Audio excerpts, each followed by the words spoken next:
कैसे हैं आप सब। स्टोरी टाइम हो गया है और हम सुनते हैं स्टोरी। रमेश गांव से अभी हाल ही में शहर आया था। वो शहर के बारे में बिल्कुल अनजान था। रमेश कारखाने में काम करता था। 2 दिनों के बाद उसकी नाइट शिफ्ट आने वाली थी। रात के अंधेरे से उसे बहुत डर लगता था। शहर में रमेश को मकान किराया बहुत महंगा लगा, तो उसने सोचा क्यों ना मैं गांव में मकान ले लूं। बस 3 किलोमीटर दूर ही तो है। मकान किराया तो सस्ता होगा। 1500 रुपये में उसे एक मकान गांव में किराए से ले लिया।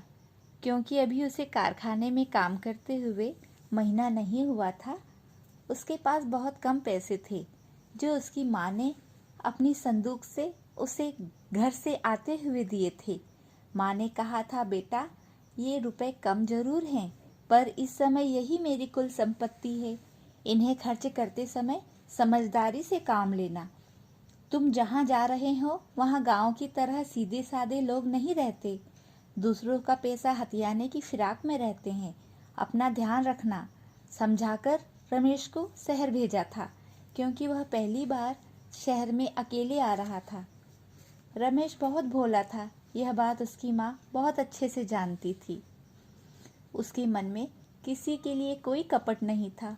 उसे अपने कमाए पैसों के अलावा किसी और की किसी भी चीज़ में कोई रुचि नहीं थी। 2 दिनों के बाद आखिरकार रमेश की आज नाइट ड्यूटी आ ही गई। क्या करता वह। उसने तो कारखाने के मैनेजर से कोई 4 बार रिक्वेस्ट की थी, मेरी ड्यूटी साहब सुबह कर दो, मुझे रात में बहुत डर लगता है। पर मैनेजर ने उसकी कोई बात नहीं सुनी और उल्टा उसको ही मैनेजर ने धमका दिया, यहाँ काम करना हो तो करो, नहीं तो अपने घर जाओ। वो भला क्या करता। अभी अभी तो गांव से शहर आया था। अगर उसकी नौकरी छूट जाएगी तो वो क्या करेगा, क्या भूखों मरेगा। आखिरकार उसने अपनी हिम्मत जुटाई और अपनी साइकिल लेकर कारखाने की ओर निकल पड़ा। रात के करीब 12 बज रहे होंगे। रमेश अभी थोड़ी ही दूर चला था।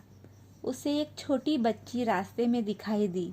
वो रो रही थी और जोर जोर से बोल रही थी, मेरी माँ मर गई, मेरे पापा भी मर गए। बच्ची को रोता देख रमेश ने अपनी साइकिल उसके पास जाकर रोक दी और मुन्नी से कहा, तुम कौन हो और यहाँ रात में क्या कर रही हो। मुन्नी ने रमेश से कहा, एक गाड़ी वाले ने मुझे और मेरी माँ को और मेरे पापा को मार दिया, इसीलिए मैं रो रही हूँ। रमेश ने सोचा, छोटी बच्ची है, हो सकता है अपना घर भूल गई होगी, इसलिए रो रही है। सड़क पर तो किसी की कोई लाश नहीं दिख रही है, कोई खून भी नहीं है। जरूर ये बच्ची झूठ बोल रही है, झूठ मूठ की कहानी बना रही होगी। ये भी हो सकता है अपने घर से नाराज होकर आई हो। रमेश ने मुन्नी से कहा, मुन्नी तुम रोना बंद करो और मेरी साइकिल पर आकर बैठ जाओ। उसने जैसी ही मुन्नी को पकड़ने के लिए हाथ बढ़ाया, मुन्नी एक भयानक चुड़ैल के रूप में आ चुकी थी और उसे कहती, बेवकूफ आदमी, इतनी अंधेरी रात में यहाँ अपनी भूख मिटाने के लिए मैं बैठी हूँ, मुझे भूख लगी है, खाना दे। रमेश चुड़ैल को देखकर अपने सामने घबरा जाता है। उसके शरीर से लगातार पसीना बह रहा था और चुड़ैल मुन्नी लगातार चिल्ला रही थी, मुझे भूख लगी। रमेश को अचानक उसकी माँ की याद आई। माँ कहती है, भूखे को खाना खिलाने से भगवान आपकी रक्षा करता है। उसने अपनी साइकिल पर लटका टिफिन खोलकर मुन्नी चुड़ैल के सामने रख दिया।